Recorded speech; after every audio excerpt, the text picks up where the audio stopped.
নমস্কার। 6ই অক্টোবর কোজাগরী লক্ষ্মী পুজোর দিন পূর্ণিমা চলাকালীন শ্রীযন্ত্র স্থাপন করুন।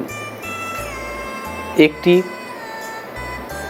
পাত্রে অর্থাৎ ছোট্ট একটি থালায় লাল কাপড়ের অর্থাৎ লাল চেলির উপর শ্রীযন্ত্র স্থাপন করবেন। সামনে 5টি কড়ি, 3টি ধাতু অর্থাৎ সোনার টুকরো, রূপোর টুকরো, তামার টুকরো, 3টি ধাতুর টুকরো, 5টি কড়ি এবং 5টি পদ্মবীজ রেখে আপনি শ্রীযন্ত্র স্থাপন করবেন। 108 বার শ্রী ওং সিং নম মন্ত্র পাঠ করে আপনি এই শ্রীযন্ত্র স্থাপন করবেন।